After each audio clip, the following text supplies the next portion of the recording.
Welcome everyone. We'll call the meeting to order, the Finance Committee meeting on February 5th, 2024. Roll call, Councillor Wilsey is joining us virtually. Before we approve the agenda, can I have a motion to add the amended spreadsheet from item 4.5? Someone make a motion. Deputy Mayor McGuire, seconder, Councillor Palmer, all in favor, carried. Motion to approve the agenda as amended. Deputy Mayor McGuire, second by Councillor Kennis, all in favor, carried. The purpose of today is, as before, to give direction to staff at the very end. If there's any hard no's you want to take out of the budget, we should do so, but at the very end we need to get some clear direction to staff. We have, I believe, two departments today: Community Services, Building, Bylaw, and Planning, their capital and operating. Before we begin, Director Dakin, did you want to give an overview of those budgets? Thank you, Chair. I think what I'm going to do is just pass it over to the directors, because I think they're amply prepared to dig into things and get the show going again. So over to our Director of Community Services, Mr. Littleborn. Thank you, Director Dakin. I guess we'll start with the 2023 carryovers. Based on the current progress of the work, we're approximately 50% of the projects have been completed from 2023. 25% are 50% or better completed, and we have about 10% that are contingent on other factors. Examples being West Middlesex Memorial Center, repairs to gutters and downspouts, repairs to brick cladding, the 1953 section. If council remembers, they also approved in the 2023 a structural analysis to be conducted of West Middlesex. That report has indicated that there's some additional structural analysis that needs to be conducted, and we feel that that work should be conducted prior to doing any of the other work that's identified in this capital project, because that structural analysis, further work may be one of the reasons why we need to do the current work. So there's no sense in throwing good money after bad. So we're waiting to get some numbers back from our consultants with regards to what the cost will be to conduct that additional analysis. Director Littleborn, just one thing, I just want to do something. Councillor Wilsey, can you confirm you can hear us okay this week, just given the difficulties? We're all good? Thank you. Another item that's on, that we're kind of contingent on another project is we're going to be coming forward to council working with a third party with regards to an energy audit through FCM. So that'll be coming forward in the new year. So we didn't want to do any work on that until we know what the energy audit says, as well as the Gemini soccer field rehabilitation we've put on hold due to working on the Gemini expansion project. So we're well underway for 2023 capital projects, unless there's any questions that people may have with regards to the 2023 carry forwards. Floor is open. Oh, Councillor Wilsey. Just to the director, just looking at the amount of money that's different between what was already approved and what was spent. I know you said we're well on our way with some of it, but there's a $3.5 million difference between those two numbers. Are we going to see that number catch up when we see the end of December numbers? Or is there still a significant gap that's going to be left over after we see the updated numbers at year end? Well, if I'm looking at the sale through the chair to Councillor Wilsey, I would say that that's going to catch up relatively quickly, because there's $700,000 for sports field lighting that's identified in this in my spreadsheet that I'm doing personally. About $70,000 for a header, $20,000 for edgers, another $20,000 for basketball courts, another $75,000 for trails. So I would suspect that those numbers will catch up. $1 million. Oh, and Director Dakin just identified that we've been carrying monies for the Mount Bridges Arena, as well as the Gemini expansion project, which totals $1 million. Site plan and floor layout for the Mount Bridges Arena. And we're currently, at the request of council, not pushing the expansion project at the Gemini to outpace other projects that are of a higher priority. So that's the reason you see that one only about 5% complete. So as a follow-up, with that being said, what do you foresee your projected backlog of capital projects for 2024 being once you have all your capital numbers in? Like right now it's like 3.7 million, but there's $1 million that's coming out of that, so that's 2.7. And the numbers you just gave, when I add them all up, I don't see those getting to $1 million. So are we still looking at like 1.8 to $2 million of capital from previous years you haven't spent at the end of this year? Well, you have, through the chair to Councillor Wilson, you have $450,000 for park development that was allocated in 2022, waiting for subdivision assumptions.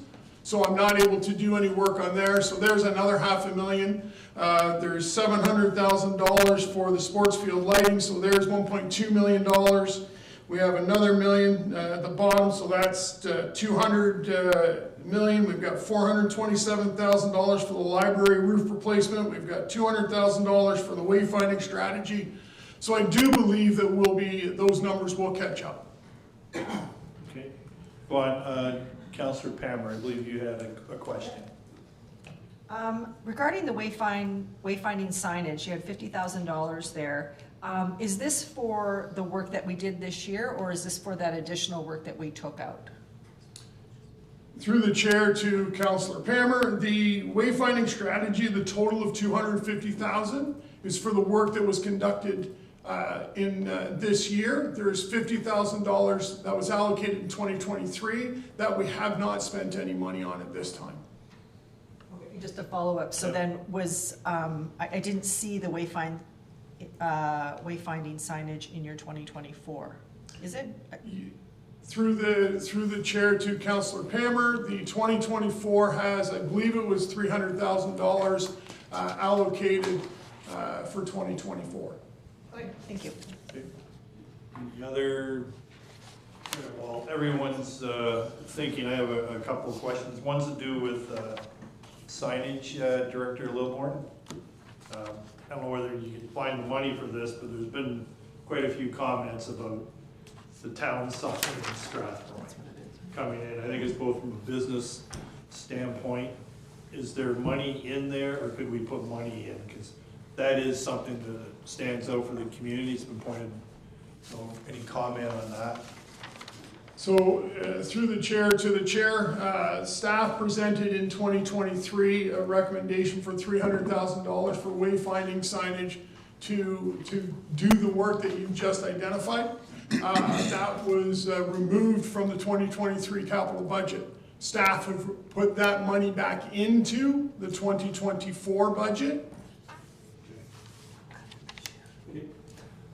Thank you, and I'll let everybody else think for a minute. We'll ask another question then. And I'll apologize, Director, I did look at the budget, I don't have it. Are there dollars in there for Campbellville? We had talked about the small park in Campbellville that needs some forestry work done and maybe a trail or something. Is there dollars in the budget for that? Through the chair to the chair, not in the capital budget. We would take that out of our operating budget to do that small clearing that we talked about last year. Okay. Councillor Derbyshire. Thank you. Through you to the director. Are we on to the 2024 proposed things? Are we allowed to speak on those too? Or? Sure are. Okay. I just wondered about the rink floor replacement for the West Middlesex Arena. Is that, like, is that the whole floor? So we're talking all the in-floor structure and kind of everything that goes with it, and then are we looking at downtime in that arena, or kind of what is the plan there? I see the boards are due to be done there, so are we looking at kind of losing maybe some of the season there or some of the ice time? So, through the chair to Councillor Derbyshire, that item is identified in the capital budget, but we've prioritized it as a number 2. So, from a staff perspective, that's one that we can put off. But to answer your question, all of this work, as long as the budget was approved in January-ish, we should be able to get a tender out and the work be done through the summer. So we should not look at missing any ice time. Thank you. Okay, Councilor Kent, just a note to everyone, we can dispense with some of the formalities, regular formalities of council. This is a committee. So Director, you don't have to do it through the chairs. Again, if you ask a question, if I recognize you and you have a follow-up, feel free to ask the follow-up. Just the interest of the time and making sure everyone gets their questions. So Councilor Kennis? These are really long lists, and I know you talked about priorities like 1, 2, and 3 and stuff like that. Are those identified here? And I just wonder, what are there projects here that have to happen, like reasons, or the facility just can't carry on without them being done versus nice to have type of projects, and are those easily identifiable to us? Because the way, it's a long list and a lot of dollars, and I think realistically there's no way we can do them all, but it's important that we do the ones that need to be done. To Councillor Kennis, if you look at the far right-hand side of the spreadsheet, you'll see some numbers. Once you get into the 2024 capital, there will be a bunch of 1s, a bunch of 2s, and a bunch of 3s. So West Middlesex only has a half a dozen projects that have been identified to be done. Majority of them are safety concerns and or energy conservation purposes.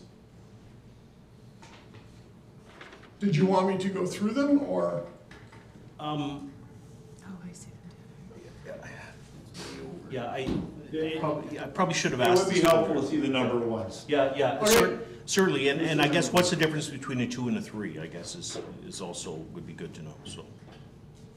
So if you want, I'll go through the number 1s with regards to, so the first one at West Middlesex is the gym rubber floor repair allowance. So the rubber floor at West Middlesex, when they did the renovation of West Middlesex, they did it in the most cost-effective way possible, and that was by pouring a slurry over top of the existing concrete floor, and they filled in cracks and crevices and holes. What's happening over time is that slurry is starting to delaminate from the concrete floor itself. So now we're getting patches of, I'm going to say, crumbled up concrete under the rubber floor, and you're getting little mounds. So when you're playing basketball, the ball tends to go one way, or if you're playing pickleball, the ball goes another way. Volleyball, you can run in, possibly sprain an ankle, that kind of stuff. So without replacing the whole floor, which is over $100,000, we're asking for $15,000 to remove some of the rubber floor, remove the crumbled up concrete, put a concrete patch in place, and then replace the rubber floor with a patch. The next one is replace the air handling unit with a high efficient unit. This is from the building condition assessment. It's $100,000.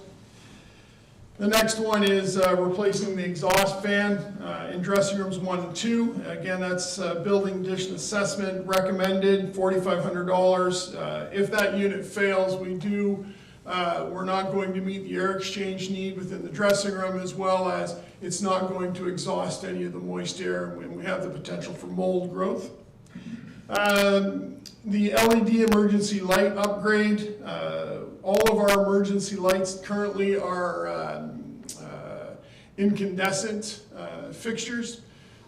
Or some of them do have fluorescent bulbs in them, but we're recommending to go over to LED. As well as if you go into West Middlesex, you'll notice there is a plethora of pot lights throughout to West Middlesex in the new portion of the building. Those are all compact fluorescents and do not last very long, and they do not, hard to find replacement parts as well with those pot lights. So we're recommending to replace all those with LED. And then another unit is a floor scrubber, which is just an ongoing, every number of years we need to replace that piece of equipment. It runs 4 or 5 hours a day, 5, 6, 7 days a week. So it's a piece of equipment that gets well used. And then the other one is replace a computerized control system for the HVAC unit. So currently, we actually have to have staff come here to the IT department to access the computerized controls for West Middlesex Memorial Center because they're vulnerable for security. And we don't want to be leaving them on the system. So we bring it here, it's been deactivated, we have to activate it, staff go in and make the changes, and then they deactivate again from our network because of lack of security in the system.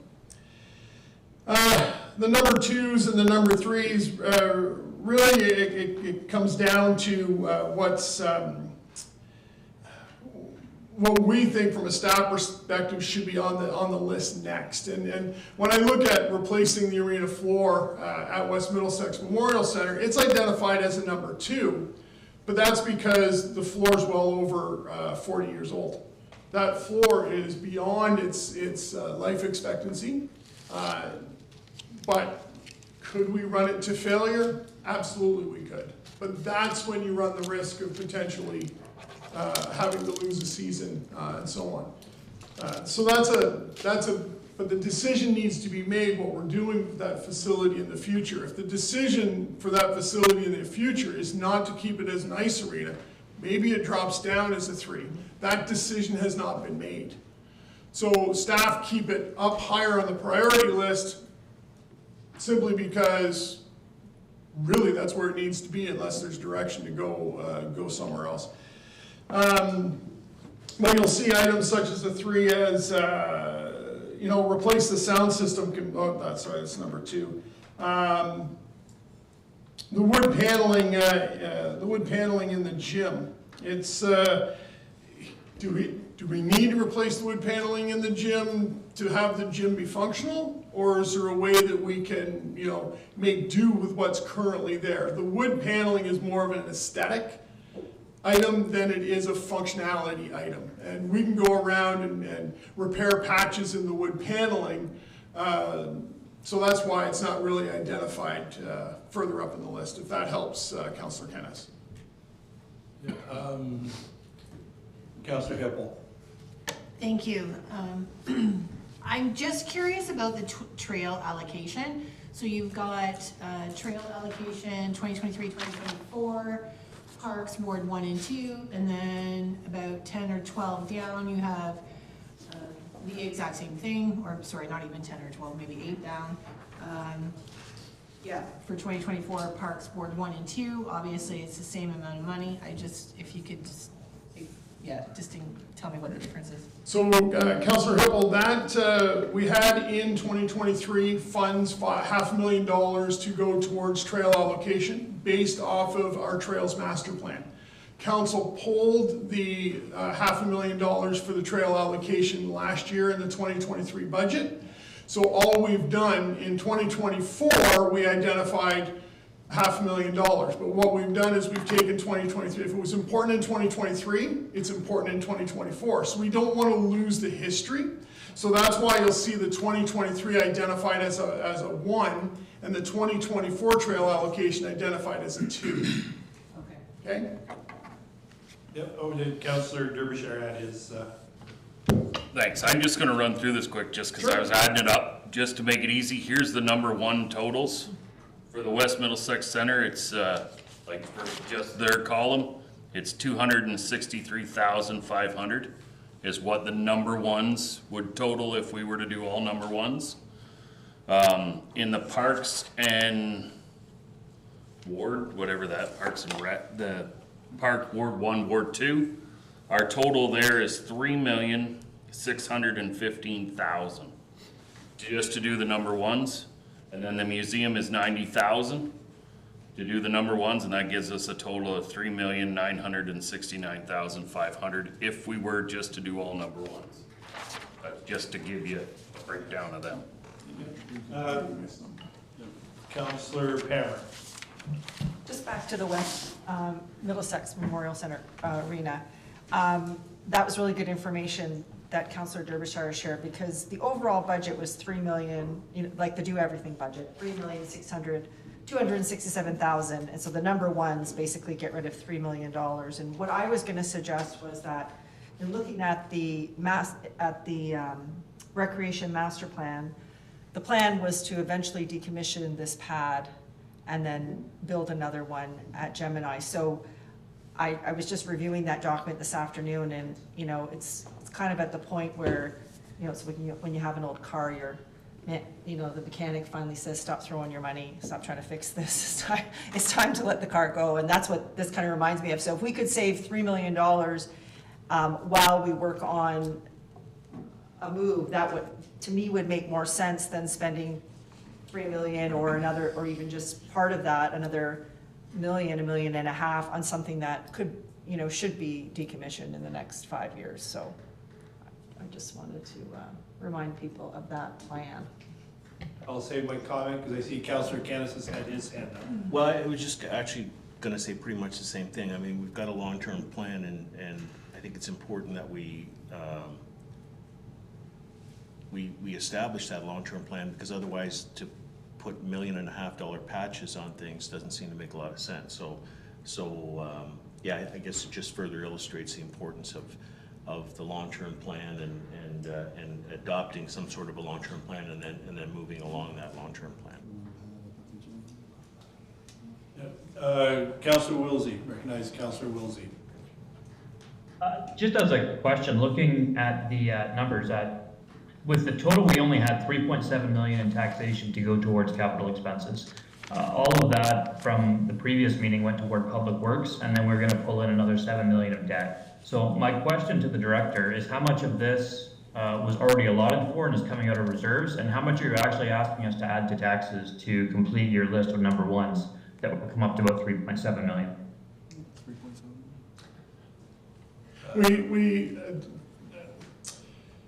I don't know where the director of finance was planning on pulling funds from, but if the project's total 3.7 million, it's $3.7 million.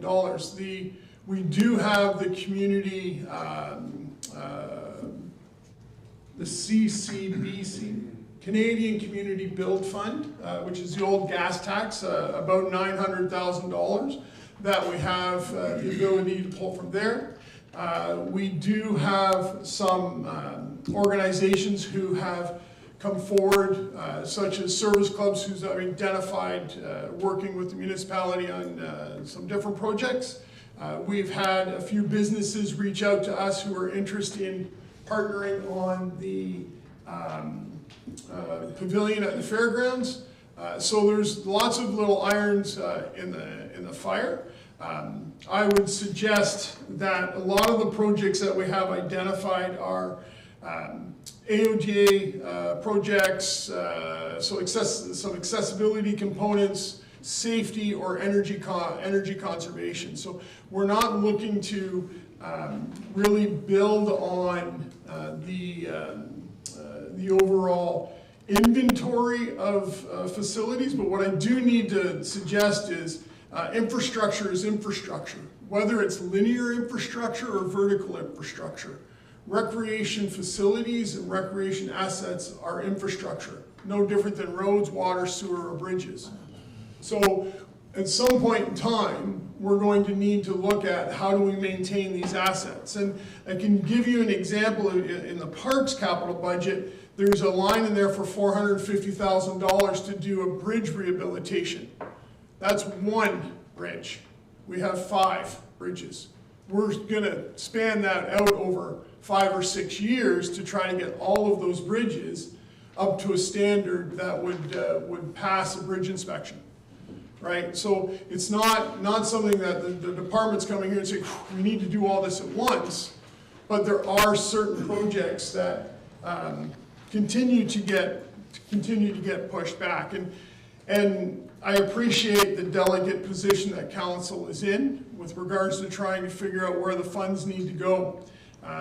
But if you look at my capital budget, you'll see, and I'll use West Middlesex as an example, you'll see the top one has a bracket of 2020. So there's 2020 in a bracket. That means it was first on the capital budget in 2020. It's now 2024 and we're coming back. So at some point we need to either do what Councillor Pammer is suggesting and supported by Councillor Kennis, but until such time, staff without direction are going to continue to come back with similar lists. Did you have a follow-up, Greg? Yeah, as a follow-up to that, so I guess the question is now to council, are we comfortable with taking off $2.5 million in additional debt to fund the rec priority 1 list? Or do we take this time and start cutting? Just leave that out to council and see what we think we can do. Do we want $2.5 million more in debt? Do we want to raise taxes by 18-ish%? Or do we start cutting from the priority ones? And I'll leave that to discuss. Yeah, just one thing I didn't, Councillor Will, I just gotta, you mind the word challenge a little bit on the 18%. I don't know how you would get 18%. Can you just clarify? I apologize, but you made that statement. Oh, sorry, my math was wrong.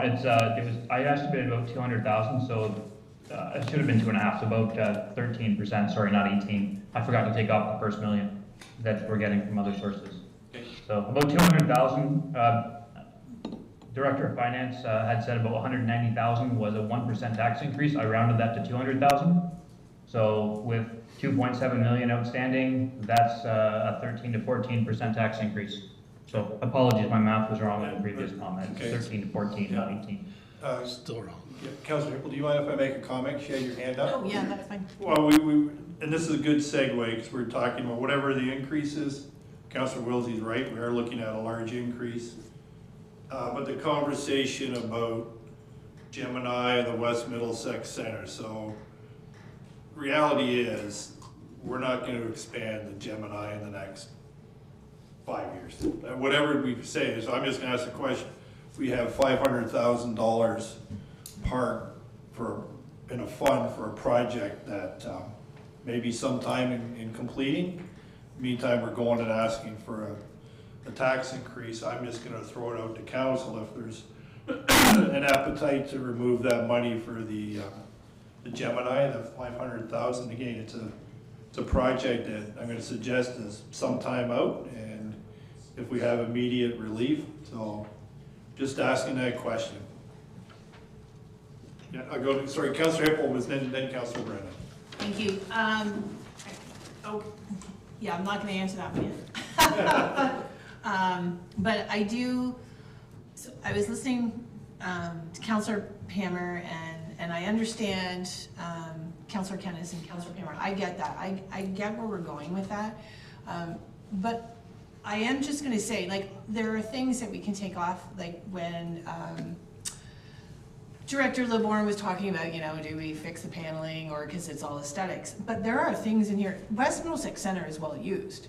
I mean, we've got seniors programs that are running in there right now. So I would hesitate to pull a whole bunch of stuff out because, I mean, I would like for them to be, I would assume Director LeBourne would say, hey, these things are safety issues. So I would hate for us to say, okay, let's pull all this out because, in a few years we're getting rid of it. But then we've got people in there playing hockey, playing sports, seniors programs, and they're at a safety risk. So I guess my question would be, instead of us assuming that we know what a safety risk is over Director Lilmore, I would assume he would probably give us a better heads up on okay, so the arena, you know, the ice, it needs to be patched, and we have to patch that, otherwise kids are gonna be breaking ankles, et cetera, et cetera. And I mean, with the senior population that we have in this municipality, we wanna make sure that we've got a really, like, good areas for them to be doing all their activities safely. So, while I agree we're not building something right away, I still think we still need to at least try to make things as safe as possible. If I may, I agree with everything that Councillor Hippel is saying. There are, in this capital budget proposal, there are items that are safety related, and then there are items that are energy conservation, right? If we're concerned about the overall number from a capital budget perspective, but we're not overly concerned about an operational budget perspective, cut the energy conservation items and move forward with the safety items. So if you look at West Middlesex, that's a reduction of $50,000 right there out of that 260,000 that Councillor Derbyshire identified, right? There's other projects in this budget, and if I may go to the parks budget, you'll see line items in here for such items as diamond rehabilitation for $150,000. We've identified that as a safety issue. We're working with a organization right now, we're in the second round of grant funding to hopefully execute a swap of 2 diamonds. So the diamond in Alexander Park, the adult Royals team plays on that diamond, and it's actually an undersized hardball diamond. And balls leave that diamond and are hit over Caradoc Street. So the intention is to take what we call Diamond 3 up at Yorkview Community Park, which it used to be called the Bantam Diamond. It is a full-size hardball diamond, which is designed for adult hardball. The idea is to take slow pitch and minor baseball and put it in Alexander Park. So we reduce that liability on the municipality and improve the playing surface for the higher competitive teams. So there's lots of moving parts within the Parks and Recreation capital budget, because we know as a department, a lot of our projects are not going to move forward unless we find alternative funding to assist with them moving forward. And I would think that we've been pretty successful in the past in achieving that. And I'll use the Fairgrounds Recreation Complex as an example. Out of the pool, the basketball court, the skate park, the pump track, and the beach volleyball courts, there's $20,000 of direct taxpayer money into that property. The rest of it is either come from private donations or grants.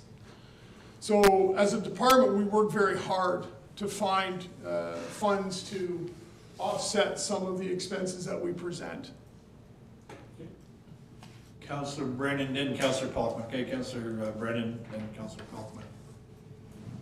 The thing about a budget discussion is it really begins to force us to take a very clear focus on what our long-term objectives are for our arenas in our municipality. And if we're going to go ahead with the $500,000 expenditure to initiate expansion project Gemini Design, then council, by initiating that now, is making essentially a policy decision on what we're going to do with our arenas.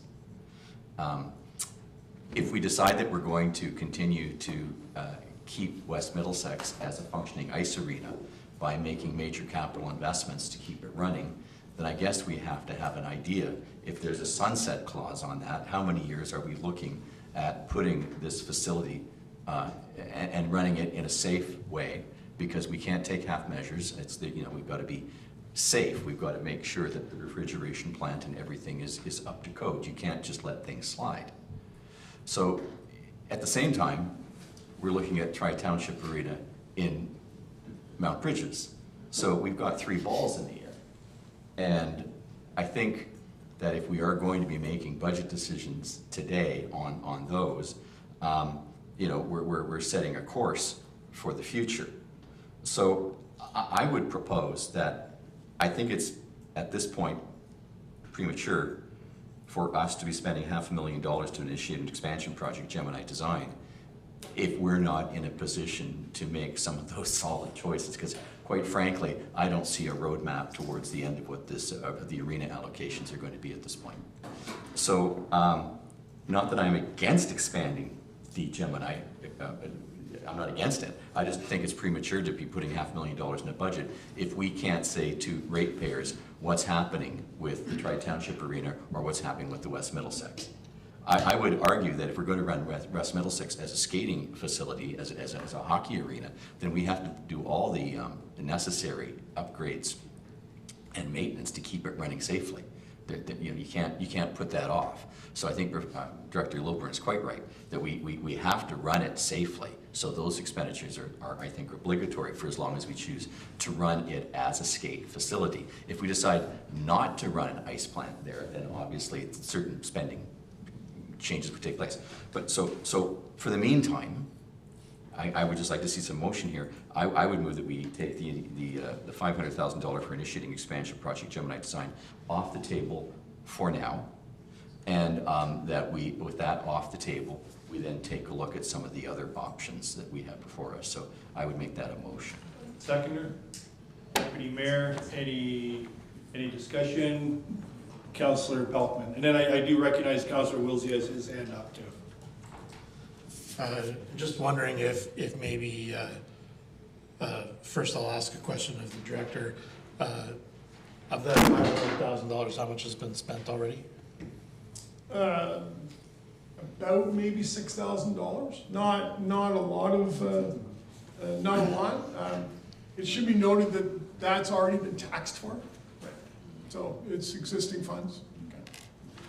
I was just wondering if maybe we should leave $100,000 there in case some grant opportunities come up with the upcoming elections. They might drop some surprises that would allow us some funds to work with rather than remove it all. Did you want to make an amendment to that? I'm asking it, well, I guess I'm asking us to have a conversation about it first before I ask for any amendments. Okay. If the people who are thinking we should remove the $500,000 think there's any benefit to leaving the $100,000 there. Okay. Just one second. Councillor Wilsey, your hand's up. Was it pertinent to the motion on the floor?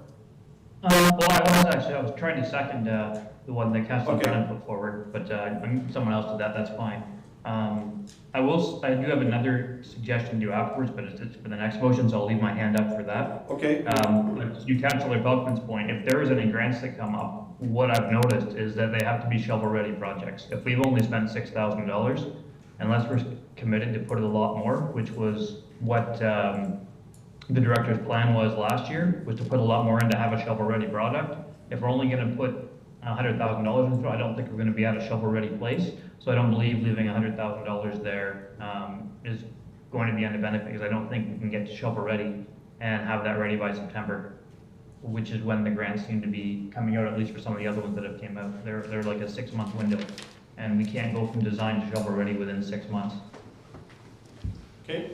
Councillor Derbyshire, then Deputy Mayor. Okay, I just wanted to know whether we're actually making the right motion, considering this already is taxed money.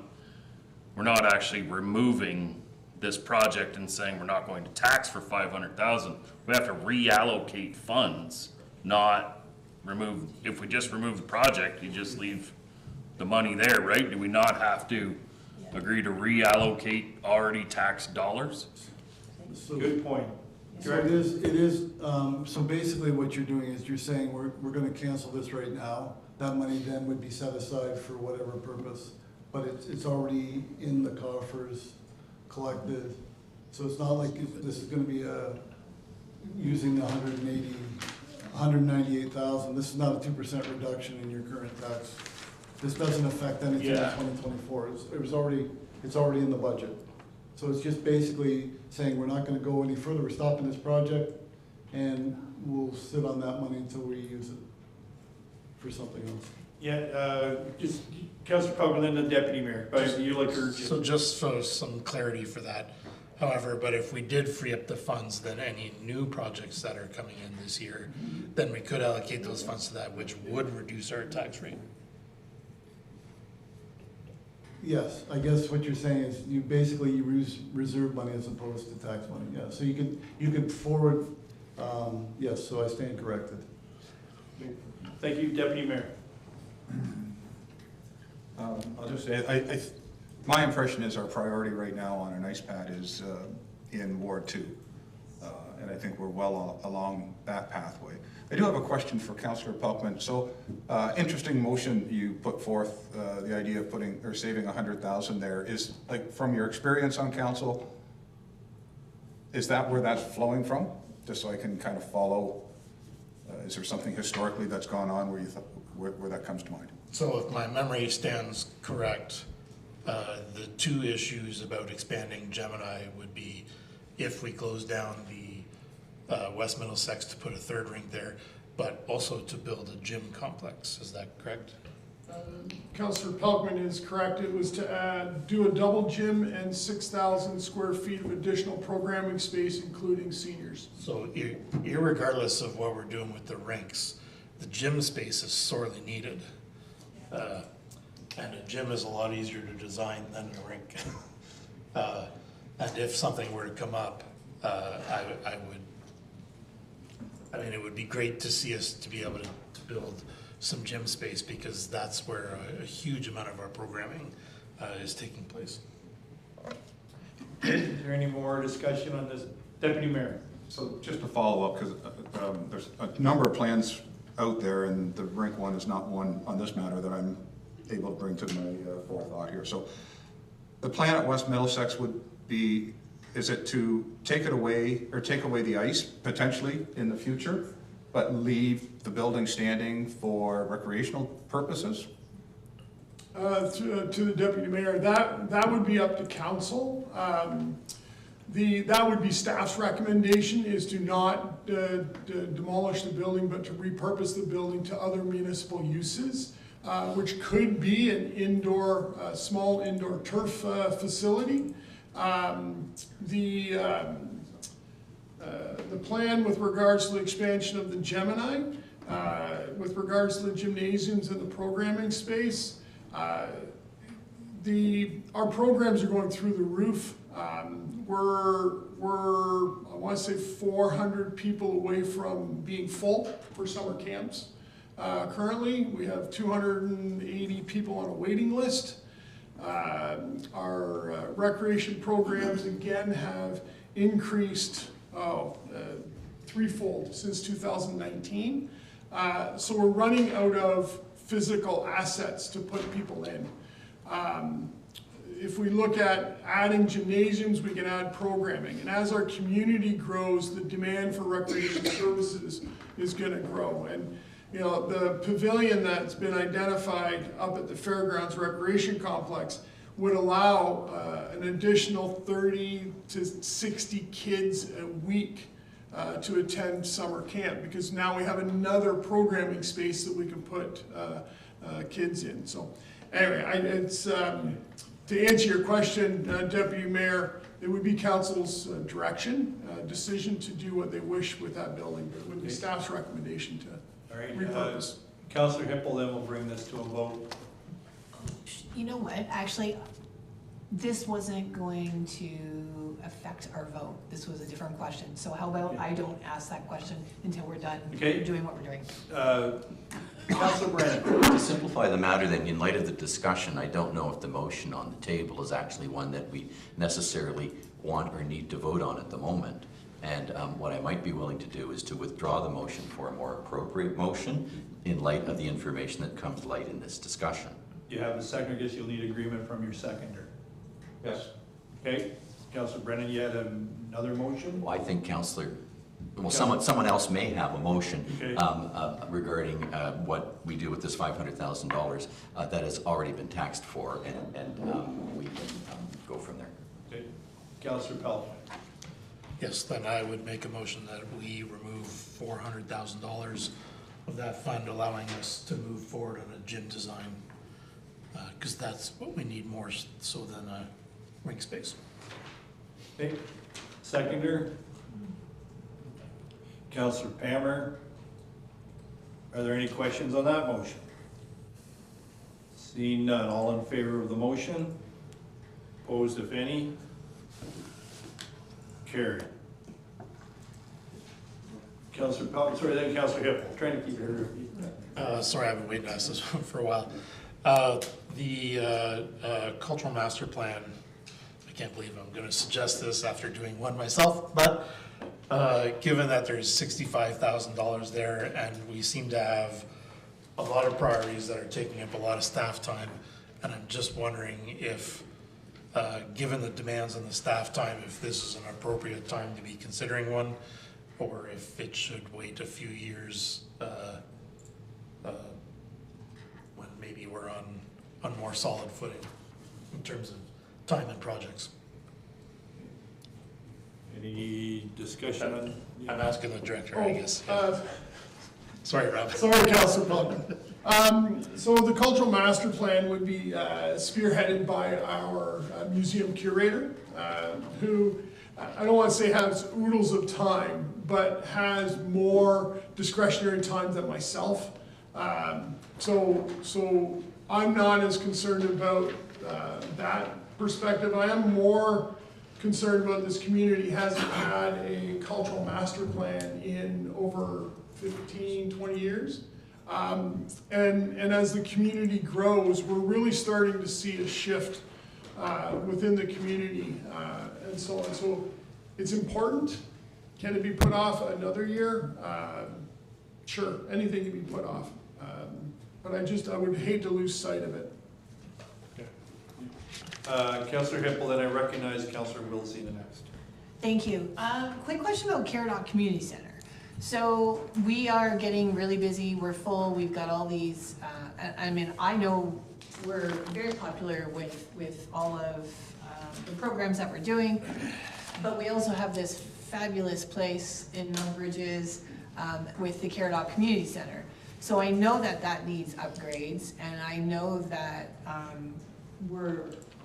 as we expand that, as Mount Bridges gets bigger, that perhaps that's something that we could look at as well if we're reallocating money at some point. I'm not suggesting that this is what we do, but I am suggesting that there are things to be done that, you know, perhaps we could play, I mean, you can't play basketball in there obviously, but just some changes that could be made that would make it more useful for our recreation department and for the people that live in Ward 2. Counselor Wilsey, you had your hand up at one time. Yep, I just wanted to actually we're talking about a lot of things that are small things that are not going to make a dent in that $2 million. So I want to put something forward, see if I can get a seconder for it. It's just to repeat the decisions that we made last year. And that would be to remove the, sorry, I'm scrolling through the Excel sheet as I get that. Is to remove the Welch Diamond ballpark with to put the new one for a multi-use building, the trail allocation, and the wayfinding. Same things that we did in 2023, because those are the two category ones that I think we can push off again. And that would actually save us $2.3 million, which would get rid of almost all that we're looking for. That plus the money that we've just pulled back out of the RFIRS for design should get us down where the grants will cover the community services, and then we can move on to another budget and revisit later if we need to. So my motion would be to remove the items for replacing the Welch Diamond building with a multi-use pavilion building, the trail allocation of $500,000, and the wayfinding of $300,000. And I'm hoping there is a seconder in council for that. Is there a seconder? The seconder, Deputy Mayor? Any comments or questions? Councillor Pammer, then we'll go around. Yeah, on those three items, I appreciate the quick math, Councillor Wilsey, but I'd rather see we took off a lot of the bottom stuff, because first of all, the trail allocation, if you look at the master plan, trail and park use was the #1 thing that residents were using and felt was most important that we maintain. So having to delay that again for another year, I think would do our community a disservice. The other is the Welch Diamond Ball Building. I think that has a lot of potential, just as Director Liebor was saying, not only to expand our much needed programs, but we could attract, it's an economic development tourism piece. We can attract tournaments and people who spend time and money in the community, then shop and eat and do all sorts of things in the community. So it has I see it as having a potential economic spin-off. I also think I was going to suggest to Director Liebor that it's a great naming opportunity to look for a partner. So we could do a little better on the price. A lot of these actually are very good naming opportunity items. And then the last is wayfinding. Again, it goes back to economic development, to wanting to attract businesses, wanting to attract companies to come and build here, come and make this their place for their business. And I just think that we have a very bad first impression, and it gets pointed out to us all the time. We delayed it last year. Yeah, I don't think it's something that we should put off again this year. It could have, again, a ripple effect. I understand it may not look like something on its face value, but these things have ripple effects that are really important. Councillor Pelkman. Yeah, I just want to echo Councillor Palmer's thoughts specifically about the Welch Diamond building replacement and the pavilion. So even as you go now, without stuff put program there's 30, 40 people there every evening, and we don't have washrooms. So I think just that piece alone, if you look at the volleyball pads that, with 4 of them there's definitely enough to hold the tournament of a decent size. And so having that pavilion there so people can have a spot to sit in the shade and use the bathrooms, and you can set up food stuff there, that it really allows for an expanded use of that space, and people are using it. And I said once before, we can't lose sight of the stuff that people can touch and feel, because that's what makes them proud about living in our community. And that whole park and the dynamic of all those things that are in there is something that people in our community can touch and feel and use, and it makes them feel good about living here. So to me, that's a really important project. Was there any other? Councillor Kennis and Councillor Brennan, then Deputy Mayor. Just a comment on that. I agree with what everyone is saying. I wonder if on projects like this, and we've already touched on that as well, where there could be more of a private component to it. You mentioned naming rights and stuff like that. That on some of these projects and I'm not sure whether that's something we could do, is commit to like 50% of the cost or 60% of the cost or whatever a number would be, and say that we're prepared to do this, but the rest has to come from private donations or however, or other levels of government or whatever, rather than say, because I'm afraid that if we say, okay, we approved the 2.1 million, then we say, oh, we got the 2.1 million, we're going to build it, and we won't go looking for money anywhere else. So again, it's perhaps a bit late in the game to suggest something like this, and I'm not even sure whether it's possible for a municipality. Certainly it is for a private type of business to do, but yeah, I just wonder if we shouldn't set some sort of a limit that we're willing to spend, and then rely on others to come, as the Rotary did with the skateboard park. So. Excuse me, that's not bad. I like that idea. Councillor Brennan, then the Deputy Mayor. I concur with Councillors Palmer and Pelkman on the need to continue to develop that area. I think every council for the last 10 or 15 years has done a major, at least once during its term, a major development in that area, and it's become a real regional magnet. And every council has to bite the bullet and at some point and make their contribution to keep the ball going down the field here, because as Councillor Palmer said, I think it's a major economic driver in the summer. A lot of people come to town And it also, as Councillor Pelkman says, really adds to the people's experience of living here. So even though the dollar figure is large, I think that if we go back and think 20 years ago, it was just a field. Anyway, we tore down an old horse facility, I think, if that's what we did, and it's gradually filled it in over the years. There's something really valuable there, and I think we need to keep going forward with it. So I would be voting against this motion. So thank you. Deputy Mayor. So I agree, I love the conversation. I seconded it because it's a conversation that we need to have. Otherwise it dies without having the conversation. My comments will mirror Councillor Kennis's. So my question is, through you, Your Worship, probably to the Director of Finance, but can we designate $750,000 into a fund to be spent on this project on a dollar per dollar public-private type enterprise? Can that be done within the budget? Good question. Director Dakin. Can I just clarify, sorry, by project, are you talking specifically about all three? There were three there, or just the Welsh? Well, I guess Pavilion? for the moment, I'm just talking about the pavilion for ease of dealing with one Yeah. project at a time. Okay. Director Dakin.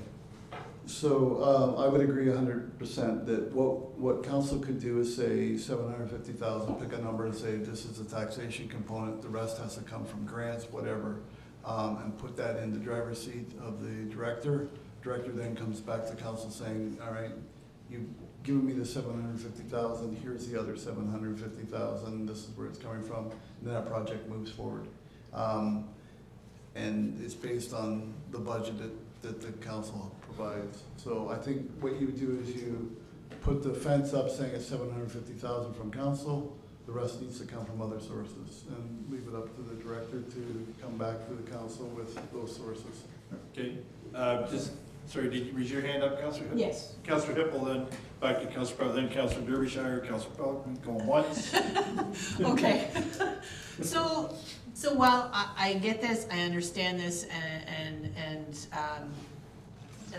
I like the idea of partnering, I think it's key. I mean, I always think it's been key with everything we do, but trail allocation. So I guess like maybe what Councillor Wilsey, instead of picking those three, maybe we just find, I mean, because Councillor Palmer said, okay, I would like, I want these, but I don't want all these. So maybe what we should be doing is, instead of, while I like the conversation we're having, but maybe we should be having more conversation about this, because which ones don't you want?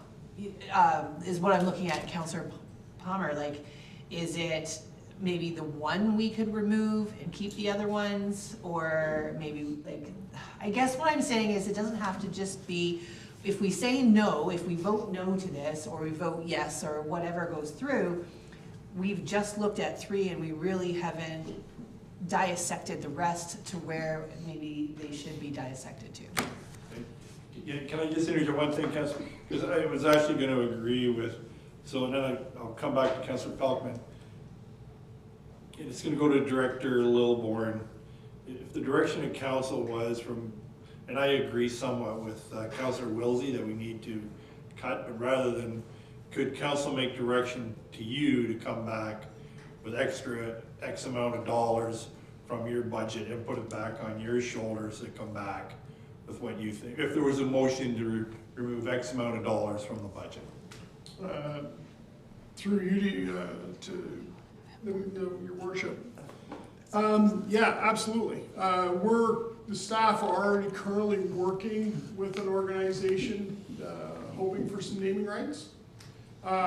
It's not $750,000 worth. That's our naming rights policy says 25% is the get you naming rights. We do have access to, I want to say it was $900,000 in Canada Community Build Fund, which is granting funds. So if council gives us $750,000 and we take $600,000 from the old gas tax, and then we go looking for naming rights, then we have the funds to build the project.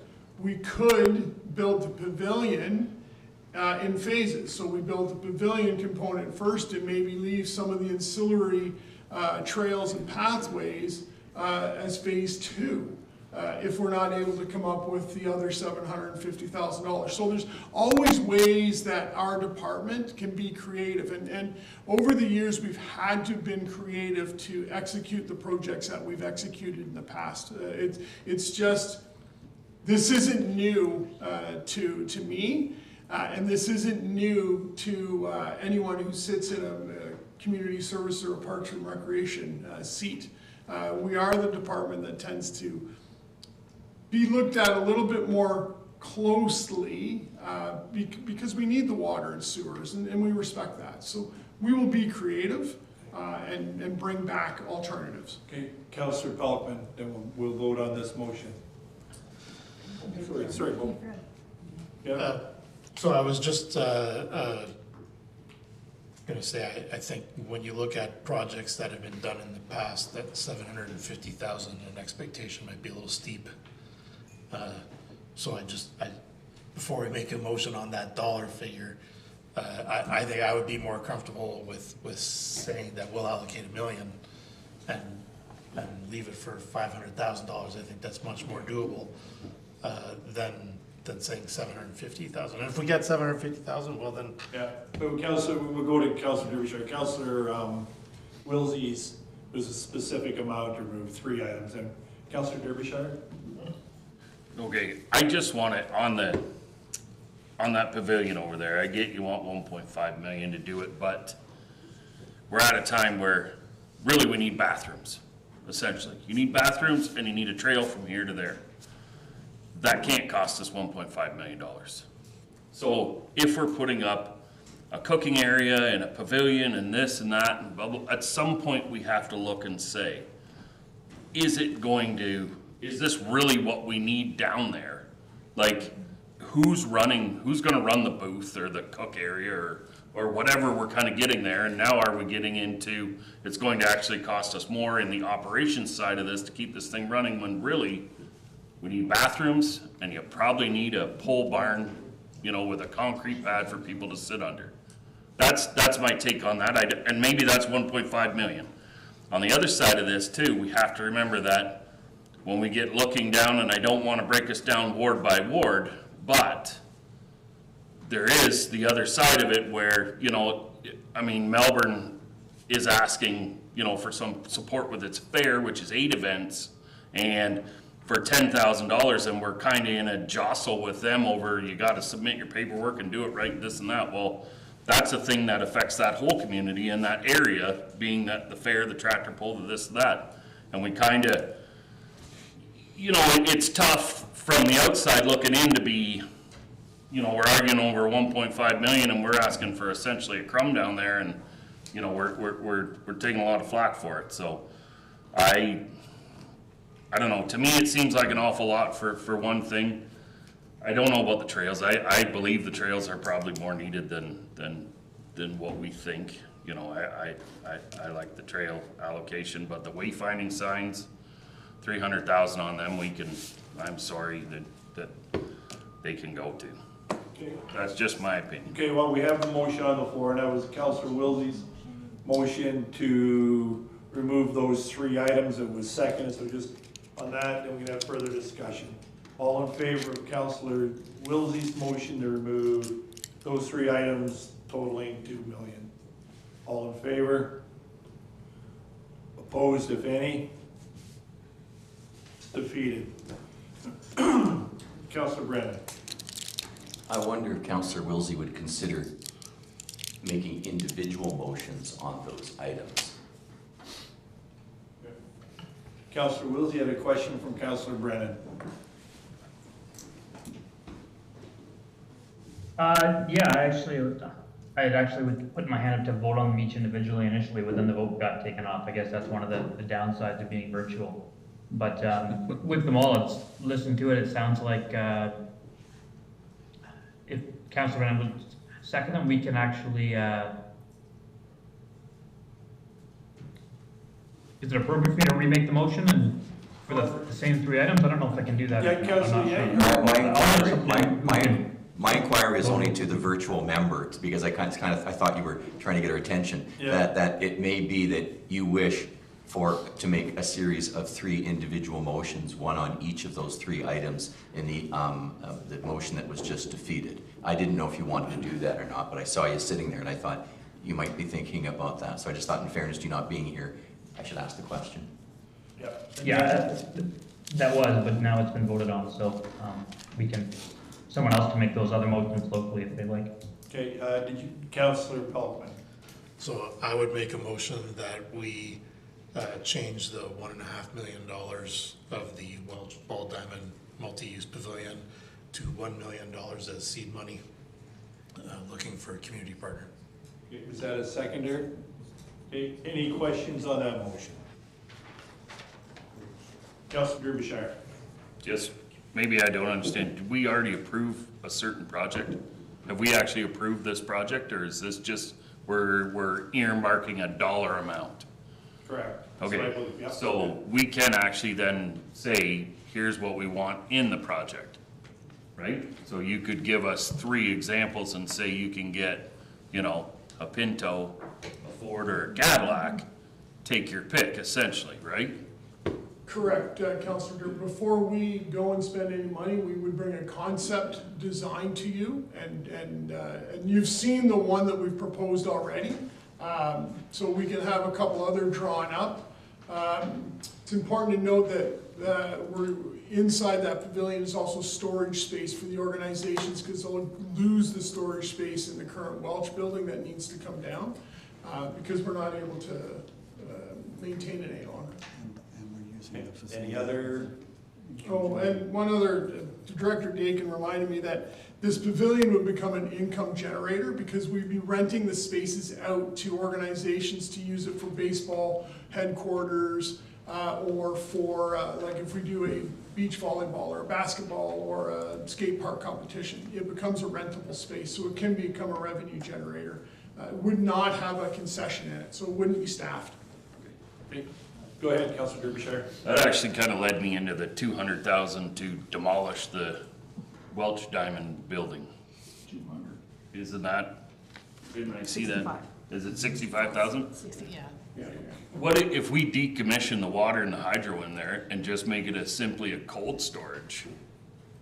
Could it just be a cold storage if we take out those others?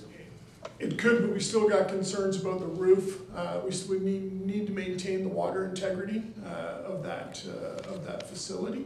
So if you're gonna use it for storage, you're gonna need to make sure it's still watertight, which it's not necessarily in all locations. No, I just more was thinking, instead of ripping it down, if we took the 65 and built the roof and decommissioned the rest of it, we still have an asset that we could use as storage without, as opposed to spending 65,000 and we're left with nothing but a flat piece of dirt, which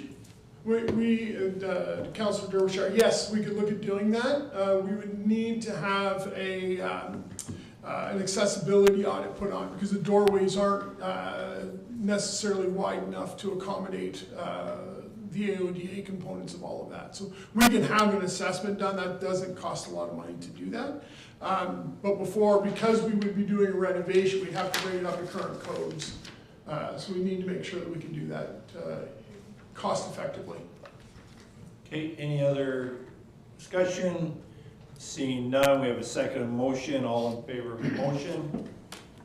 Opposed, if any? Carried. Just put us on a little bit of a clock notice, as I do want to be fair to Director Huff tonight, and we do have a meeting after, so if we have more questions, we could carry on later, but I'm going to suggest that about 20 after 4 that we should turn it over to Director Huff.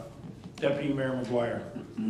I'd like to make a motion then in regards to the demolition of the Welsh Ball building at 65,000, that we take the line item down to 40,000 for, I'll say, just the Welsh Ball building. Take out the demolition of, so we can get some concepts later as to what we can do. Okay. Seconder for the motions. Councillor Derbyshire, any questions? Seeing none, all in favor of the motion? Opposed, if any? Carried. Councillor Palmer, you had a question, or? Nope, just another item. Okay. Yep. So I was just looking at a couple of items here, like the park amenities, benches and seating, the community vegetable garden plot, which I know we potentially have a partner with, the backstop for soccer net, Ninja Warrior playground, replacing the fitness equipment with a new, and a public art installation. Those items, I think, would all be great partnership items. They all have good potential. I wouldn't like to say like make them disappear, but maybe we can put them on that list for potential partnerships. And I think doing my quick math, which isn't as good as Councillor Wilsey's, may have been a couple $100,000 in there. So I would like to make a motion that those items be placed on a to-do list with partnerships. Does that make sense? I understand. Someone to second the motion? Councillor Kennis, any questions? Councillor Palkman? So I guess the only question I have about that is if we do partner with someone, we need to have seed money there, which means we still need to budget for something. So Right. what are we budgeting for? Yeah, and actually, the CIO, could you read the items out again? Sure, yeah. So they were the public art installation under Caradoc Street Bridge, eliminate current fitness equipment and replace with new, and I'm assuming that's over at the park. Director Leaborn, we're talking about the like little fitness walkway. Yeah, that would be the trail that goes through Cuddy Sports Field, Yeah, okay. replacing that and finding a new location due to flooding. Okay. The Ninja Warrior Playground Park, which I don't really know which one that is. That's new? That would be new. New. A backstop for soccer net. Community vegetable garden plots. And park amenities, benches, shade structures, trees. Okay. Any other, Councillor Derbyshire? Not to be a wet blanket, but those are mostly number twos. So if we are pulling seed money, that will actually add to this total of number ones. So just so we're all aware of that. Okay. Same goes Any other, sorry, I see you there. No, I just wonder, I agree, I mean, if they're number twos, I don't think we want to take off, not add on, so, I mean, are those potentially things where you say, you know, those are projects for 2025 or 2026, and maybe in 2024, that's where you go look for the partner and say, you know, I found a partner on this, for this project, and now I'm coming to council for the other half, or whatever, in 2025 or 2026. Councillor Brennan, then Councillor Heppel. Yep, then back to Paul. Just a quick one, the cultural master plan, would that be best deferred 1 year until we finish our strategic municipal plan? And the cultural master plan, could that be written in light of the new strategic plan?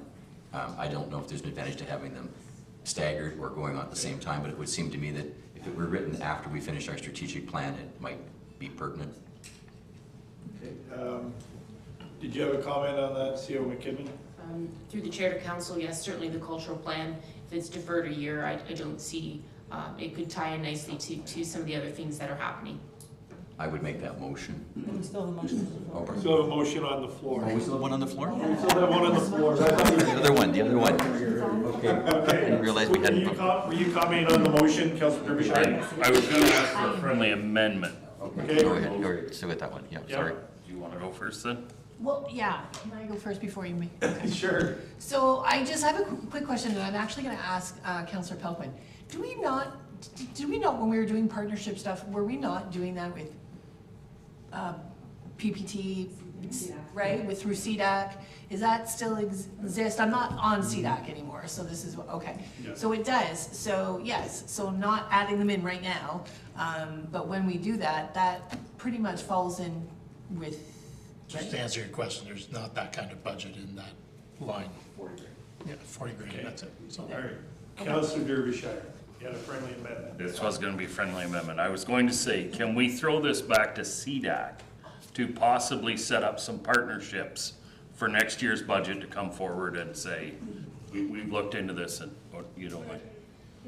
Sorry, it's the time, it's just the time. If council would entertain, if any one of these items on this budget, if someone comes to me from the community of business and says, look, I've got $150,000 that's burning a hole in my pocket and I want to help out with something. And I come to council and say, look, I've got someone who's going to give us $150,000. Would you be prepared to give the other $150,000 to execute X project? I can do that in any given budget year. Council would just have to allocate the funds if it's available, versus going out and pounding and beating the bushes trying to find partners. That's just extremely time consuming considering the number of projects.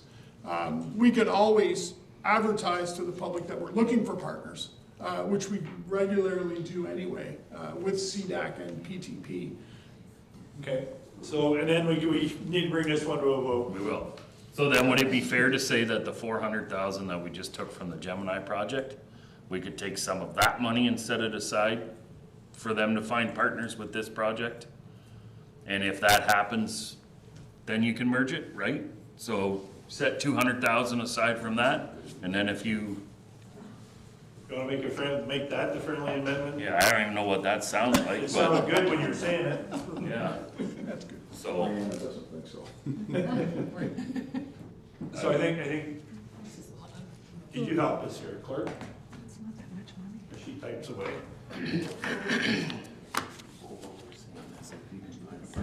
Yes, yes, it was seconded. Yeah, I can't remember who, but it was seconded. Yeah, I don't know if it's an amendment at this point. No.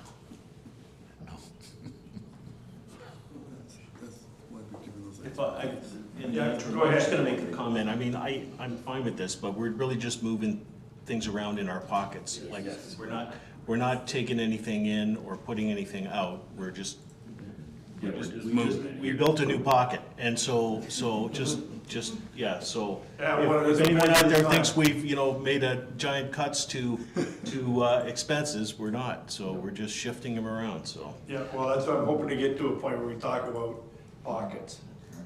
Sure, and Councillor Derbyshire, to clarify, that amount was 200,000? Yeah, favorite, yeah, sure. So this is to build upon the motion from Councillors Palmer and Pennis, and including the friendly amendment if they're agreeable. So the initial motion was that the following items be removed from the capital budget and partners be found for the following projects: the public art installation, Caradoc Street Bridge, the outdoor fitness equipment, the Ninja Warrior Playground Park, the backstop for the soccer net, the community vegetable garden plots, and the park amenities, the benches, shade structures, and trees. And further, that 200,000 be set aside from the expansion project that Gemini designed to support these projects. Okay, that sound good? Okay, whoever made the motion, we accept the friendly amendment. Councillor Palmer? Sure. Who was the seconder? Councillor Kennis. Okay, all in favor of that motion? Opposed of any? And again, got to the point I want to talk about the budget. I think Deputy Mayor has something. So remind me, we have all the ones, have we approved those and moved the twos and the threes, correct? Based on the information that I've been recording, the only additional item aside from Councillor Palmer's list of that had twos in it was the Deputy Mayor's request of reducing the demolition of the Welch Ball building from 65 to 40,000, which is a number 2, not a number 1. So that would be adding to the number that Councillor Derbyshire graciously pulled together earlier in the meeting. Okay, and remind me, what is the total amount again of the number ones? About 3.9. 3.9? Okay, well, you're looking, Deputy Mayor, do you have something you wanted to add? I just wanted to start giving a couple of motions to pull. Okay, well, and, we we need time for, Yeah, so I actually have 3 of them. I'll do them one at a time. are they all number ones? No, they're not number ones at all. Because I think that's what we're talking about, the only thing that's in the budget at this point, Deputy, Is number one? is number ones. Okay. It's hard for me to slide back and forth. Asphalt parking at Dog Park? That's number 2. That's number 2, thank you. I gotta go up here and find it again. The $100,000 underpass, trail allocation underpass at Victoria, is that a number? It's not numbered. I guess that's a, That was removed last year. I'm not sure why it's still in here. It was removed last year. That disappeared last year. thank you. I have lost the other one, sliding back and forth. That's fine, thank you. Okay, but I think the point is, Councilor Brennan, then I do want to give Director Huff her due. Just that the cultural master plan be deferred for a year until completion of the strategic plan. Okay. I was down to make that a motion. Okay, second by Councilor Pelkman. Any questions?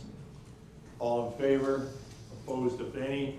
I guess direction, so we have given some direction to the director. We do get another go at this, correct? Director Dakin, so we can circle back if we need to make any other reductions or anything starting February 20th, whenever that date is, correct?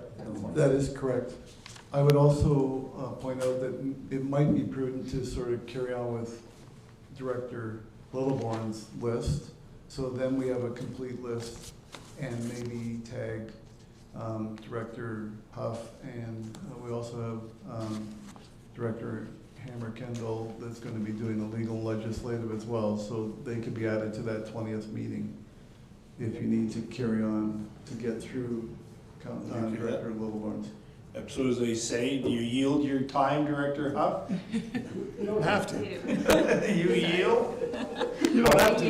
You can, well, okay, we'll keep going then with, I'm sure Director Littleborn was hoping you wouldn't, but are there any other questions? Can I just, Yeah, go ahead, then we'll go to Councilor Derbyshire. yeah, I just want to comment on, again, on Rob's capital budget. I mean, there are so many things on there, and I know I sound like a broken record, but if a list gets too long, it becomes unmanageable and you get lost in the list. And I just, whatever we can do, let's get the list cleaned up as much as possible this year, and that way, yeah. That's all I'm saying. I'm just talking about the way I work myself, and if the list is too long, I don't get anything done, so. Okay, Councilor Derbyshire, then the Deputy Mayor. I just had a question about the Wayfair finding signage. It's on here twice. At the bottom there, it's 300,000 as a priority 1 and then 300,000 as a priority 2.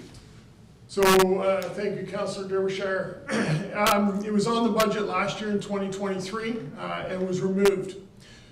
So staff feel it was important in 2023, it's important in 2024. So what we've done is we've identified the 2023 request as a priority 1 and moved the 2024 down to a priority 2. All we're trying to do is to keep the history of what's been asked for.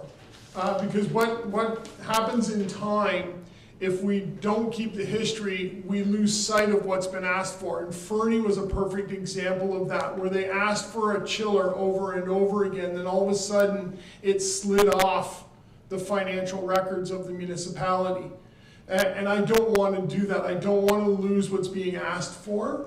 It may look like the list is long, which it is. It's just a history for staff and council members. So we're only truly asking for 2024 for $300,000. We're not asking for 6.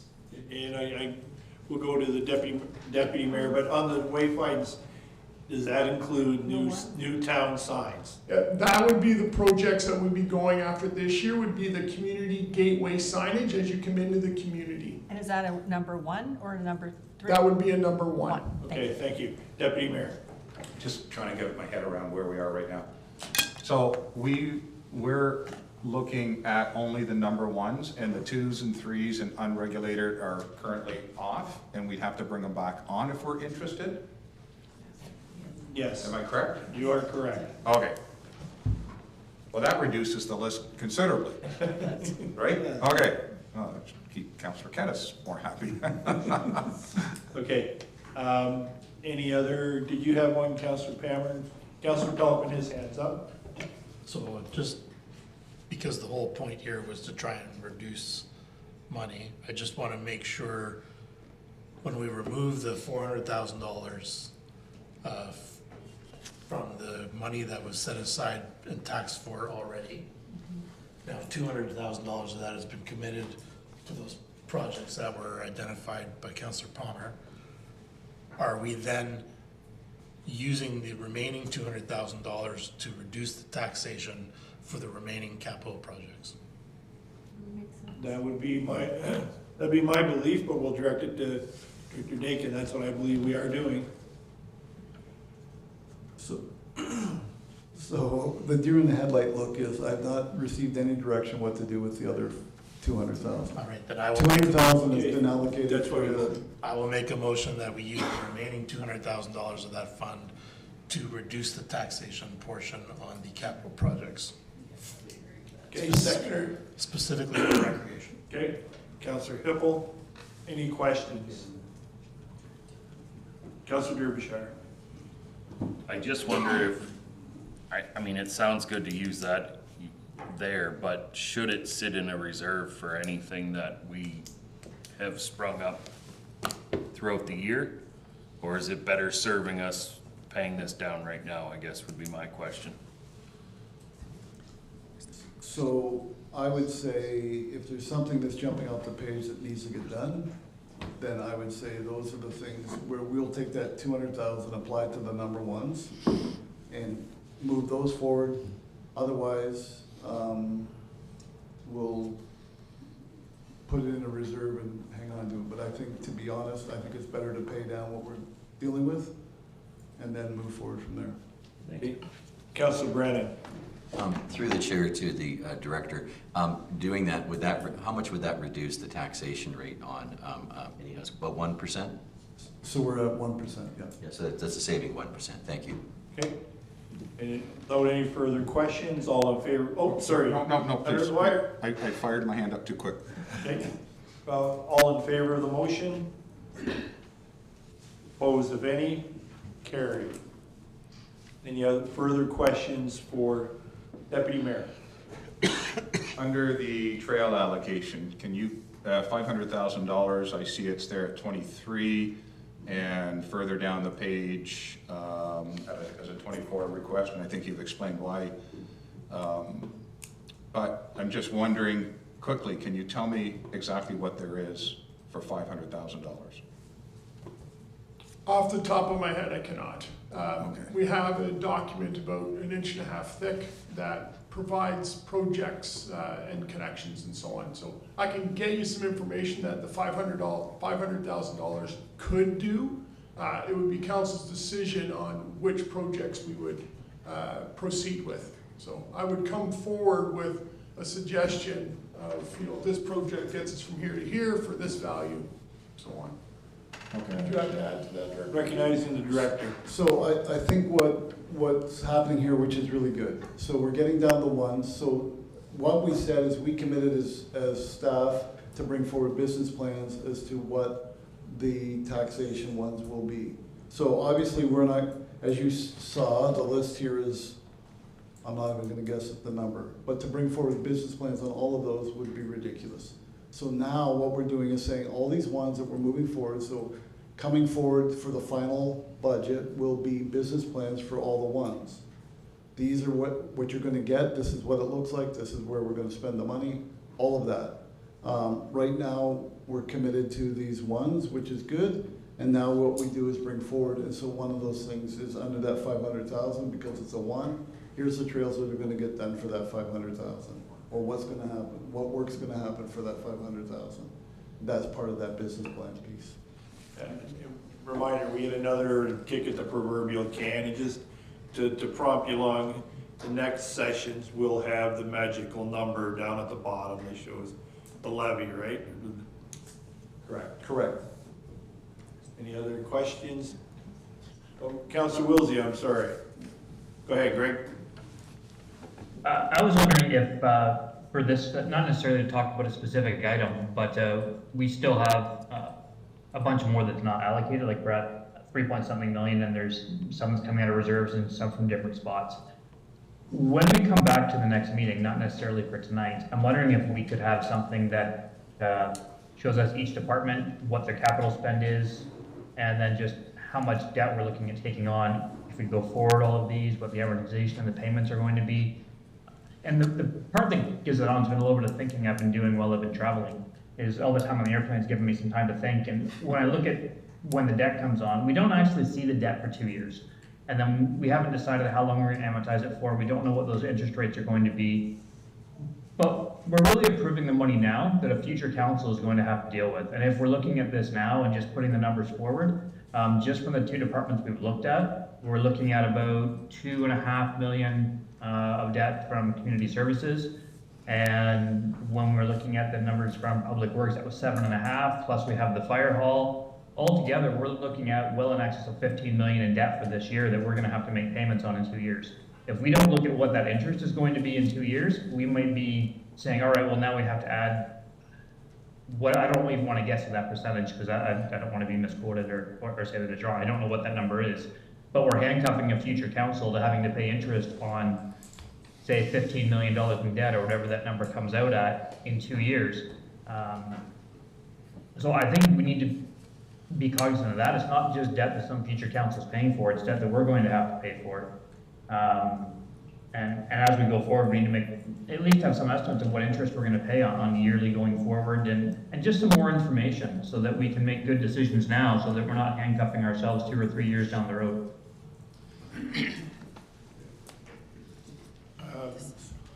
Greg, I see the CAO writing your comments, and Director Dakin has a comment. So exactly, so I think for the next go-round, we've now got some commitment as far as some numbers that we need. So obviously, one of the things that will come forward is a sort of debt schedule, we'll call it, saying here's a debt that we've sort of penciled in, here's what the penciled in interest rate is currently, here's what that debt payment looks like going forward for X number of years. Obviously, one of the things that we look at when we take on debt, we try and align the debt with the lifespan of the asset that we're looking at. So I'll give you an example. There's a couple examples. One would be when we took out the debt on the aerial fire truck. We took it out on a 20-year loan, a 10-year loan. So that 10-year loan, we're paying off the truck in 10 years. And then we've got another 10 years of life left in that truck that we're taking those loan payments and now turning them into reserve payment. So that when we go to replace that truck in 20 years, we have half of that money, if not close to that money sitting aside already, so we don't have to take on as much debt. Same thing with the infrastructure when we did the loans on the solar panels that are on the rooftops. We took out a 10-year loan. We have a 20-year a 20-year contract on the FIT money coming back in. So we're paying off the loan with the money that we're using, that we're generating off of those, trackers and the rooftop solar right now, so that in 10 years, we'll have 10 years of payments going into a green energy. So what we try and do is line those things up, and we'll do that with these different things. So like, for instance, the building, the fire hall, the building's probably 50 years old. We'll have a 50-year lifespan. We'll take it out probably 30 years on that building, and that gives us the ability to spread out those payments, but there'll still be 10 years or 20 years that those money could be built in. So there will be a debt plan, we'll call it, that will allow council to see those numbers. Okay. I think Deputy Mayor was first. Deputy Mayor, then Councillor. So through you, Your Worship, to Director Littleborn, to attack your budget further, I'm sorry. If I can refer you to Parks Ward 1, 2024 Parks Ward 1. So some big ticket items, they're all in a row. Replacement strategy of sports field lighting, Yorkview soccer and ball. Then the one under that, the bridge replacement at Alexandra Park for 475. And then I think the next two, the diamond rehabilitation and the backstop, and I think you've already spoken a bit about that, but I'm interested in the Ward 2 part of that. Can you first speak to Yorkview Soccer, the strategy there? Is this a 700 for the complete replacement? Why is it required? What are we doing? Can it be phased in? Through the deputy mayor, keepers. The formality is so formal. The $700,000 is to replace the remaining last two sets of HID lighting, high intensity discharge lighting, which is well over 15 years old. We're having a hard time finding parts to replace light bulbs. As an example, ballasts are even harder to come by. So we've had lights out on diamonds for months at a time, and it creates a safety concern. So as part of the Parks Recreation Master Plan, the recommendation was to, over a number of years, replace out all of the sport field lighting with new LED lighting. So we're slowly working our way through the municipality. We have completed the one soccer field at Yorkview, one diamond at Yorkview, so we want to finish the last lit diamond and the soccer field at Yorkview. We've got Alexander Park will be finished in the spring. Mount Bridges, the ball diamond and Mount Bridges that lit will be finished. The last diamond we'll have left to do will be Welch Diamond in 2025. And then we'll be complete and wouldn't be looking to come back to council for any lighting upgrades for years to come with the new technology. As a follow-up to that then, you're talking about two sports fields at Yorkview. Is it, if we did one field and then some of those parts that come down from field number 1 are held in abeyance to deal with part 2, and we deal with part 2 or field 2 in a year or two, what's your comments to that? Lighting isn't the same. So the lights at the ball diamond at Yorkview Community Park that we're going to be replacing are not the same types of lights that we have on the soccer field. So they're built at different times. Thank you. Sorry, a good idea, but that because we thought of that. But. Okay. Any other, Councilor Brennan? Through the chair, the director of finance, if I recall over the years, going back 10 years or so, at one point you pioneered bringing to council debt repayment schedules, which were very clear, showed the amount of debt that we were carrying, showed what the loans were, what the annual payments were, what principal was, what interest was, and actually a similar approach was taken to the fleet replacement schedule. So I would just merely ask that if we're having discussions about debt in the future, that maybe we could be treated to the clarity of the reports that we got in the past, because I find them most helpful, and I don't know if this council has seen something like that yet, but we certainly were using those in the past, and they were really helped council understand what debt we were taking on, when the loans were coming due, what the payments were, and we could see it for 5, 10-year, 20-year horizons. So those are exactly the plan that'll come forward in the later this month. You'll see that same debt plan. The difference will be it'll be somewhat projected from a standpoint of interest rates. We'll sort of use current interest rates, but the nice thing is interest rates seem to be stabling off, so I think we're fairly safe.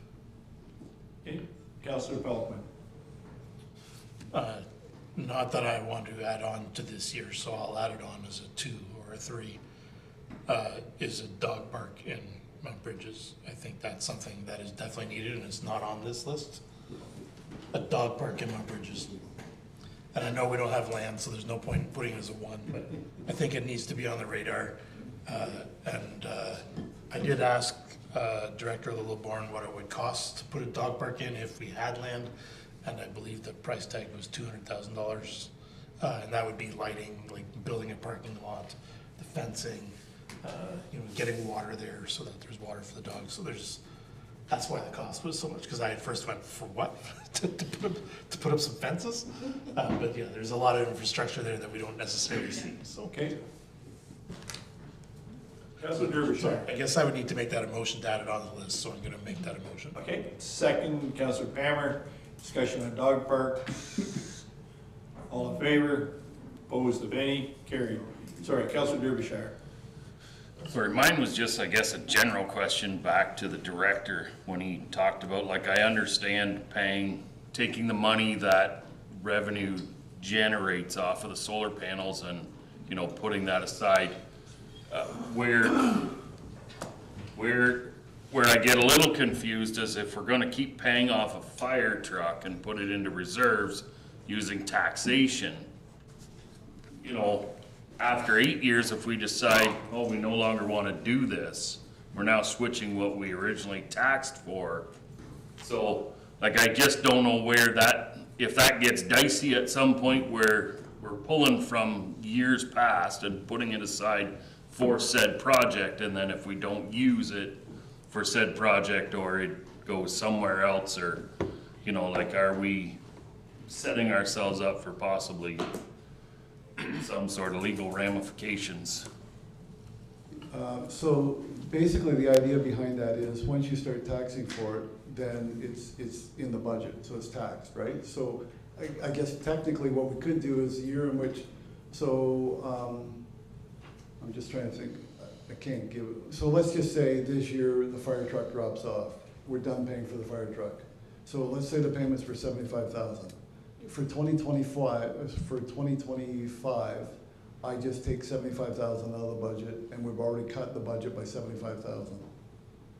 That's gone. It's a savings, yes, but there's no increase. It decreases your budget. So if we need a decrease, then clearly council can say we just take that 75,000, take it off. We're not paying it anymore, or we can leave that 75,000 in. It's not costing us any more money. And we just put that aside so that when we go to buy that fire truck again, or wherever, it's council's money in the end to do what they want. It goes into a reserve, and that reserve can be used for whatever. In this case, it's going into a fleet reserve, so you can just say we're going to take 75,000 out of that fleet reserve, or the $1.5 million out of the fleet reserve, and put it into whatever. But what it does is it doesn't cost, there's no increase in the budget. It's already in the budget. We can cut the budget, but then you're gonna find it when you go to buy the truck again, I guess. Yeah. No, I understand the principle of it. I'm just saying is that, I guess what I'm asking is, are we allowed to do that? Are you actually allowed to taxation for something and then not use it for said thing?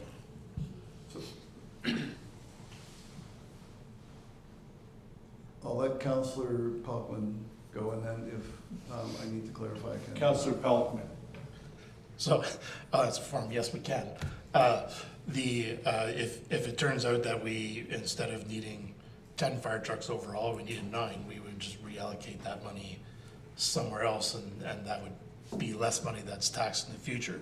The difference here is if you're gonna remove that payment, then you're purely looking at short-term financing and doing no long-term financing. So, you know, when asset management came in, the province said, we want you to not only, we want you to plan for the replacement of that infrastructure, but we're in the process where we still have to borrow to do it. So this thinking and this action allows for us to plan for the replacement of those items and keep a very stable tax rate. Otherwise, what ends up happening when you have something like the ladder truck is the tax rate will do this, and great in the years that it goes down, very painful in the years that it goes up. Whereas a very consistent tax rate that people can count on means that you're not faced with those really tough years where it goes up. Plus, there's a revenue generating piece of it that as we start saving that money, it's going to generate interest, and we're not going to pay interest and when we're taking the next loan out, because the next loan will only be whatever the inflationary increase is on the item, rather than the original, in the ladder truck case, the 1.2 million. I'll leave it here, just because I think it's gonna get No, I actually somewhere that I understood, don't think we should be. no, I actually understood Councillor Derbyshire's question. I kind of So wondered. here's the exact, we've done it today. You had 500,000 you taxed for the Gemini. You're now cutting that back to 400, you're cutting it back by 400,000. You've just allocated 200,000 to the projects and another 200,000 to reduce taxation. So it is very legal and we're doing it all the time. And so I think that shows you exactly how it was set aside for the Gemini and now it's needed for something else and council's decided to move it over to something else. And that's exactly well within the bounds of what the council can do. Okay. Yeah, that's really all I was trying to get at. I want to be answered. If somebody comes up to me and says, I thought we were designing a gymnasium down there, you guys took the money from there that you'd already taxed for, and you're not going to do it now. I'm a little mad. I thought that's where my tax dollars were going. I just say, legally, we can do that. All right. Okay, you had one at your hand, your glasses are half on. Over to Director Littleborn. Museum, aquatics, and cemetery. Is that stuff you also wanted to speak with? Is it usually you that speaks to those three items? Yes, it is. You want to speak to it or you don't want to speak to it? Slide under the radar. Oh, it depends what you want to talk about. I'd like to talk about wrought iron fence replacement at the cemetery, please. Absolutely.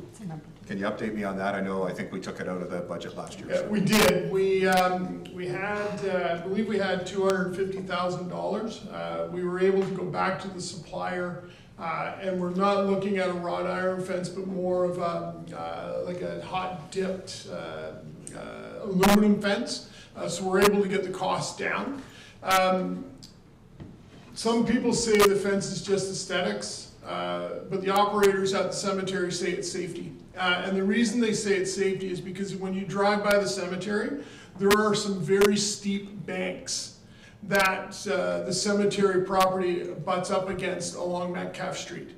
And we have elderly people who go and visit the plots and stuff, and they're concerned that there's the potential there for someone to fall down those embankments. So we could reduce the cost of the fence and just put fencing up where those high banks are, but then it's the aesthetics of that, it just isn't going to look completed. We can do that, but staff would not recommend doing that from an aesthetics perspective. Cemeteries have they want to have a warm and inviting feeling. And having a fence here, and a fence here, and a fence here chops that up. So again, we can remove it. The current fence is rusted out and it's going to start falling over. We've actually had to start pounding in T-bar to hold some of the posts from falling over. So it is getting to a point where it is just going to have to be taken down, and then we'll have some safety concerns from a staff perspective. Thank you. Okay, It's a 2 at this point. But it's a two. Yeah, it's a it's a two. No, it's 2. It's a two. Yeah, there's only 20,000. Yeah, Councillor Pammer, then we'll wrap it up. We have, as a one for $75,000, an urban tree canopy assessment. How critical is that we do that now?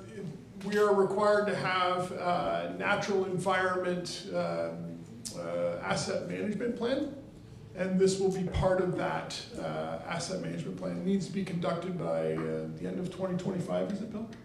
So we'll need time to actually execute the project. Okay, And sorry, just on that note, we did get a grant through our insurer, actually. We're one of 3 municipalities in the province that got a grant to start that legwork. So we're actually putting together, through the grant, the piece which might save some of that time that's needed to sort of do that whole canopy survey, because we'll have a lot of that legwork done already through a grant that we received. So that will probably offset that when it does come forward in 2025. okay. Listen, thanks everyone for your time. Before we wrap up, I just say, I believe Director Littleborn and Dakin and the CO, you have some direction from council enough to move forward.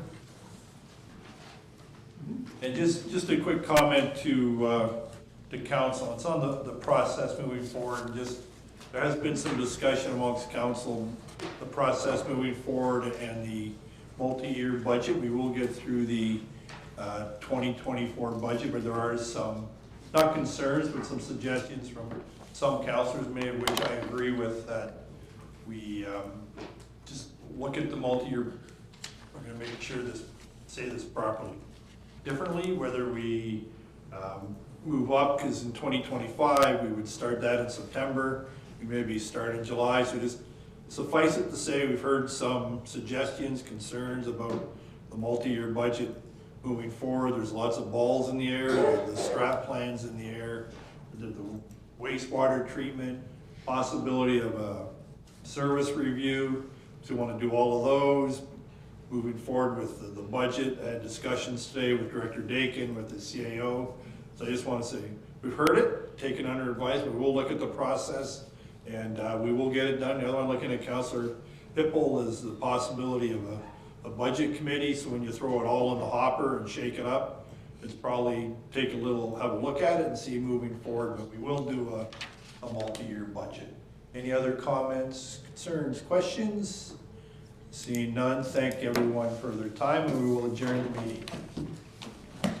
Oh, motion to adjourn, I just do it. There you go, all in favor? I got it. Councillor Brennan, second by Councillor Hippel. Good job, bro.